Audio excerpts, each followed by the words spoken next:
مسجد میں بیٹھے ہیں، مسجد میں بیٹھے ہیں علی، مسجد نبوی ہے اور گھیرے ہوئے ہیں اصحاب، علی ہی کے اصحاب نہیں ہیں، مسجد چھلک رہی ہے، مسجد چھلک رہی ہے، مختلف لوگ اٹھتے ہیں اور علی سے کچھ پوچھتے ہیں۔ ایسے میں دروازہ مسجد پر ایک آنے والا آیا، اس نے آ کر دور سے ہی امیر المومنین کو سلام کیا، اعرابی تھا، علی نے اس کے سلام کا جواب دیا۔ اس کے ساتھ ایک صندوق تھا، بہت بڑا سا صندوق، وہ صندوق اٹھائے ہوئے غلام تھے، اس صندوق کو لے کر علی کی خدمت میں آیا، کہا کہ مولا ایک ہدیہ لایا ہوں، ایک ہدیہ لایا ہوں۔ کہا کس کے لیے؟ کہا آپ کے لیے۔ کہا کیا ہے؟ اس نے صندوق کو کھولا، بہترین قسم کی، اس زمانے کی بہترین تلوار تھی، بہترین تلوار جو اعلیٰ ترین تلوار ہو سکتی تھی۔ اس کے اعلیٰ ترین ہونے پر علی کے اگلے جملے دلالت کرتے ہیں۔ تلوار کو علی نے دیکھا، اس نے کہا کہ مولا یہ آپ کے لیے ہدیہ ہے۔ علی نے اسے دعا دی، کہا خدا تجھے جزائے خیر دے۔ علی نے تلوار کے قبضے پر ہاتھ رکھا، تلوار کو پکڑا اور اس طرح سے تلوار کو دیکھنے لگے۔ اب مجمع کہتا ہے کہ علی تلوار میں محو ہو گئے۔ میں محویت علی کو کیسے سمجھاؤں؟ علی تلوار میں محو ہو گئے۔ کیا دیکھا ہے علی نے تلوار میں؟ یہ وہ ہے کہ جو عبادت خدا میں محو ہوتا ہے۔ کوئی امر خدا ظاہر ہونے والا ہے اس لیے علی محو ہو گئے ہیں، کوئی امر خدا ظاہر ہونے والا ہے اس لیے علی محو ہو گئے، تلوار میں محو ہوئے، اور محو ہوتے ہوتے محویت کے عالم میں تلوار کو دیکھ کر کہنے لگے کون ہے اس بھرے مجمع میں جو اس تلوار کے حق کو ادا کرے تو میں یہ تلوار اسے تحفے میں دے دوں؟ کون ہے اس بھرے مجمع میں جو اس تلوار کے حق کو ادا کرے تو میں یہ تلوار اسے تحفے میں دے دوں؟ اب مجھے اس سے بحث نہیں کہ آنے والا کون تھا اور تلوار کہاں سے آئی ہے مجھے نہیں معلوم، میں کہاں ڈھونڈوں؟ اس لیے کہ اگر کوئی بنا کے بھی تلوار لایا ہے تحفے میں تو بہرحال علی کے فقرے نے بتایا بہت قیمتی ہے، اس لیے کہ ہر تلوار کا حق نہیں ہوتا، اس تلوار کا کوئی حق ہے۔ علی کہہ رہے جو اس کے حق کو ادا کرے میں اسے تحفے میں دوں۔ اب یہ تو بعد میں کھلا کہ لانے والا علی کی اس گفتگو کے درمیان میں ایسا غائب ہوا کہ لوگ اسے ڈھونڈتے رہ گئے، وہ نہ ملا، تو پتا چلا کہ جو تلوار لایا تھا وہ یہاں کا نہیں تھا، وہاں کا تھا۔ یہ مقدمہ ہوا، اب آگے کی منزل سن لیجئے تو میں مقدمے سے جوڑ دوں۔ علی تلوار کو دیکھ رہے کہ کون ہے جو اس کے حق کو ادا کرے۔ مجمع پہ سناٹا ہے اور مسجد بھری ہوئی ہے، مسجد چھلک رہی ہے، مجمع پہ سناٹا ہے۔ ایک مرتبہ بہت نوعمر کم سن عباس گھر سے نکل کے مسجد میں داخل ہوئے، دروازے ہی سے بابا کو سلام کیا، لوگوں نے دیکھا علی کا بیٹا آ رہا ہے، راستہ دے دیا، چھوٹی سی عمر ہے۔ عباس آئے، قریب میں آ کر علی کے سامنے زانو خم کر کے بیٹھ گئے۔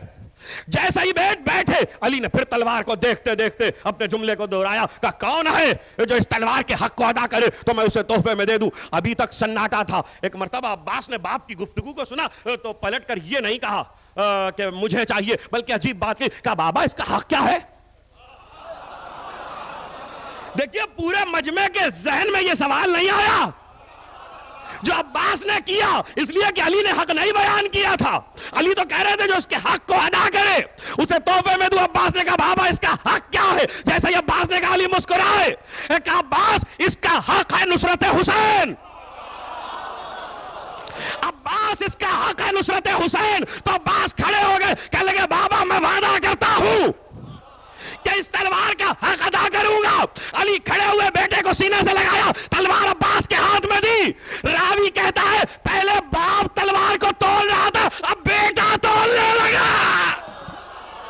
پہلے باپ تلوار کو تول رہا تھا، اب بیٹا تولنے لگا، اور محویت کے ساتھ جیسے علی نے اٹھائی ہوئی تھی۔ بھئی تلوار تو چھوٹی بڑی ہوتی ہے، مگر یہ تلوار چھوٹی نہیں تھی، تلوار پوری تھی، شمشیر تھی، اور اس کو اٹھایا ہوا تھا علی نے، اور علی محویت کے ساتھ اسے دیکھ رہے تھے۔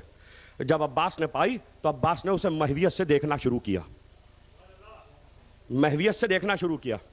تو اب اگلے فقرے جو ہیں وہ ظاہر کے مصائب کا مرحلہ ہے۔ عباس کو محویت سے دیکھنے کے عالم میں علی نے غور سے بیٹے کو دیکھا، بیٹے کی پیشانی کا بوسہ لیا۔ اب ایک بات تو طے ہے کہ بیٹا ایسا ہے کہ تلوار اگر باپ کے لیے وہاں سے آئی ہے تو بیٹے کے لیے بھی وہیں سے آئی ہے، اور خاص تلوار ہے، اور وہ تلوار جو نصرت حسین میں استعمال ہو۔ اس کے معنی یہ ہے کہ عباس مقصود مشیت ہے۔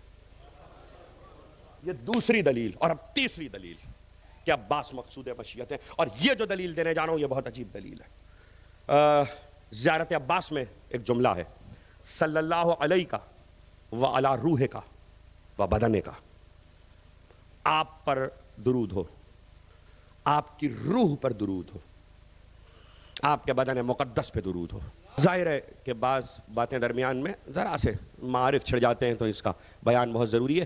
جو اب بات سنانے جا رہا ہوں اس کا ایک حصہ صبح کی تقریر میں پڑھ چکا، اس پورے واقعے کو نہیں دہراؤں گا، صرف اس کا اتنا یادہ کر دوں کہ بات کا تسلسل ہو جائے۔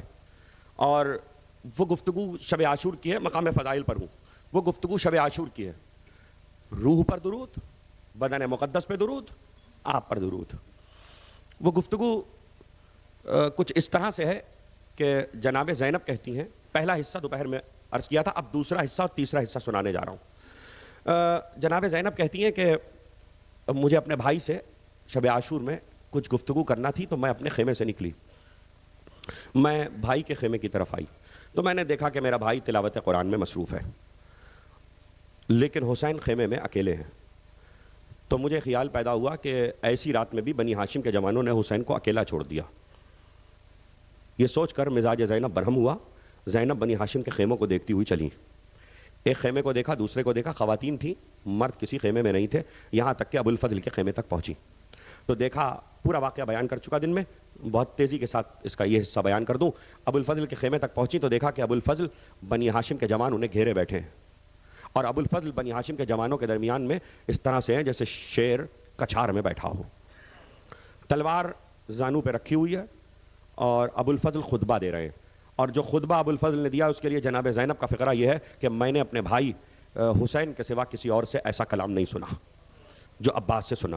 اور عباس کے خطبے کا مقصود اتنا تھا کہ بنی ہاشم اس وقت لڑائی ہم سے ہے، اور یہ ہمارے خون کے پیاسے ہیں، ان کو کدورت ہم سے ہے، اس لیے ان انصار پر کیوں آنچ آئے، ہم کو چاہیے کہ ہم انصار کی جانوں کو محفوظ رکھیں، اپنے آقا کے سپر بنیں اور انصار کی جان پر آنچ نہ آنے دیں۔ یہ تھا عباس کے کل خطبے کا متن۔ عباس نے کی اسی بات پر تمام بنی ہاشم کے جوانوں نے کہا جو آپ کی مرضی، وہ ہم سر تسلیم خم کرتے ہیں آپ کے حکم پر، ہم آپ کی رائے پر، ہماری اپنی کوئی رائے نہیں ہے، ہم آپ کے تابع ہیں۔ یہاں تک کی گفتگو صبح ہو چکی تھی۔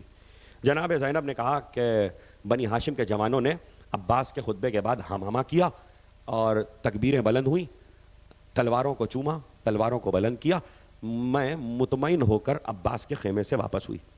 تو میں اب اپنے خیمے کی طرف جا رہی تھی کہ حبیب ابن مظاہر کے خیمے کی پشت کی طرف سے گزری، تو حبیب ابن مظاہر کے خیمے سے آوازیں آ رہی تھیں، توجہ۔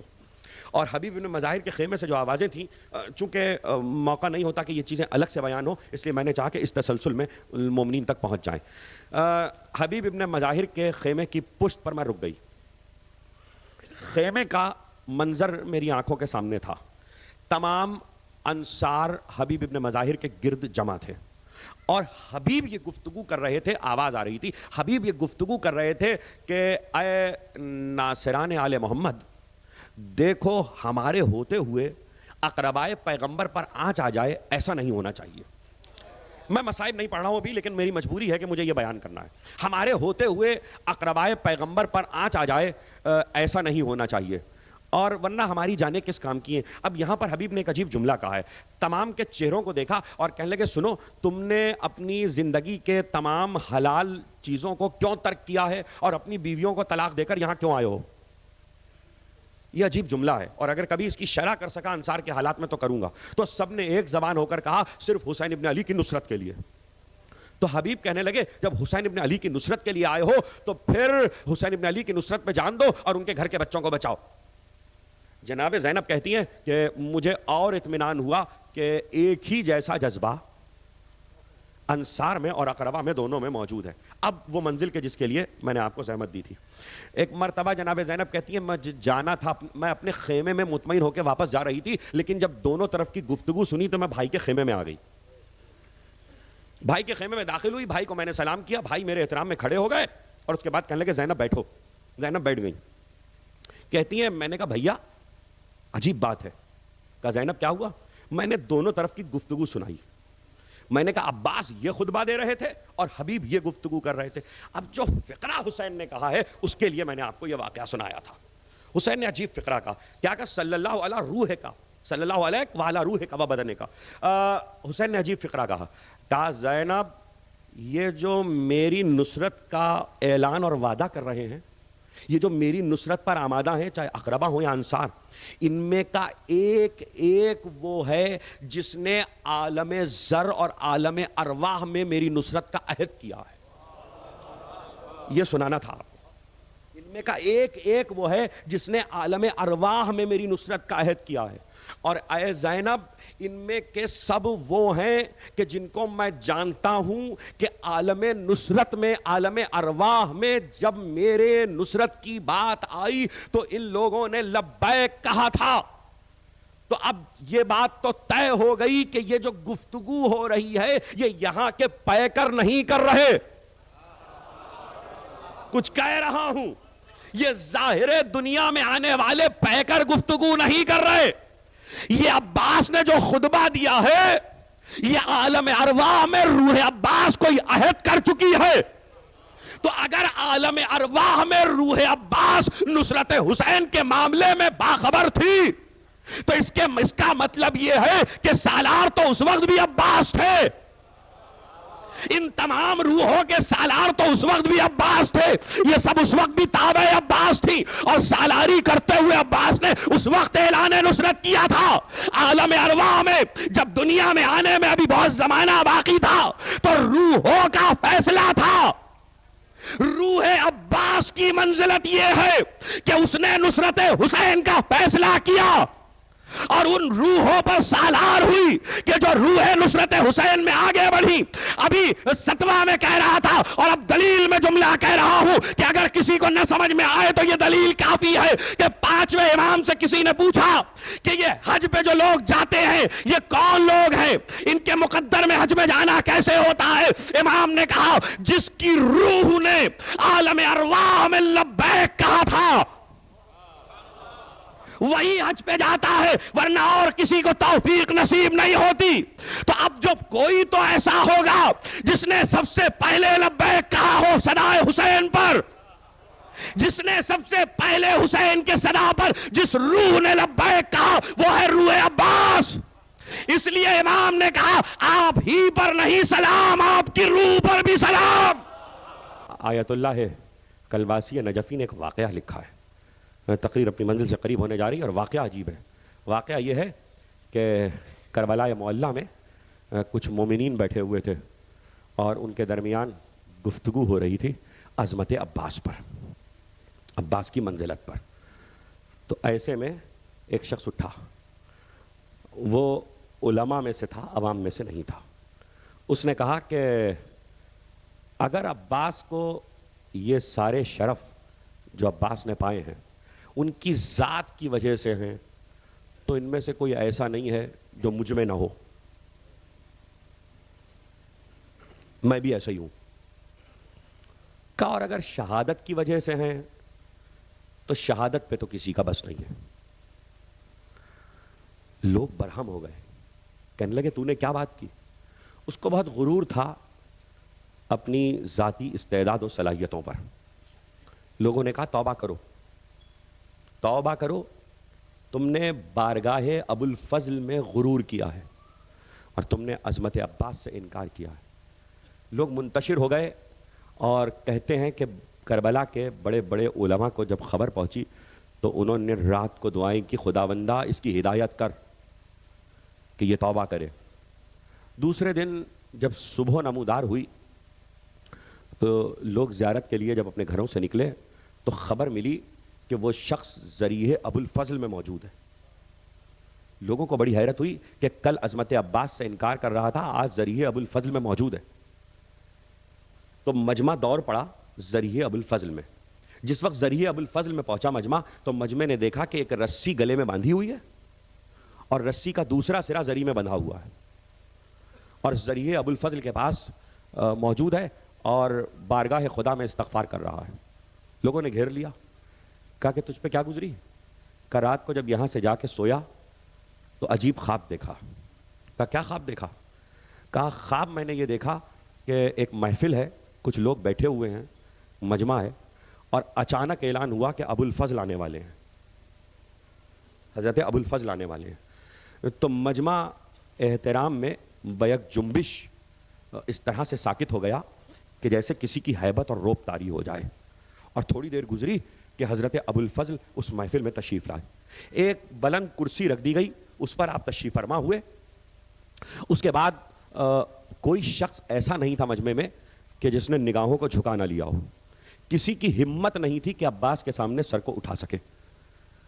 کہتا ہے کہ جس وقت ابو الفضل آ کر کرسی پر تشریف فرما ہوئے ہیں تو مجھ پر ان کے روب کا یہ عالم تھا کہ میں اپنی نظر اٹھانا چاہتا تھا مگر نہیں اٹھا پاتا تھا. میں ان کی طرف دیکھنا چاہتا تھا مگر نہیں دیکھ پاتا تھا. جب وہ کرسی پر بیٹھ گئے تو انہوں نے ایک ایک کو مخاطب کیا, اس سے اس کا احوال پوچھا, اور پھر آخر میں میری طرف مخاطب ہو کر کہنے لگے کیا کہا تھا کل تو نے میرے بارے میں؟ کیا کہا تھا کل تو نے میرے بارے میں؟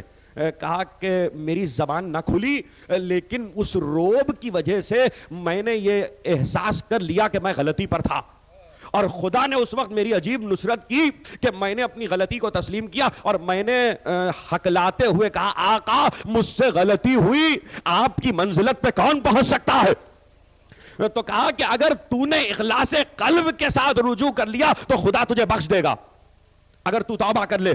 تو میں ذریعے ابو الفضل پر توبہ کرنے کے لیے آیا ہوں.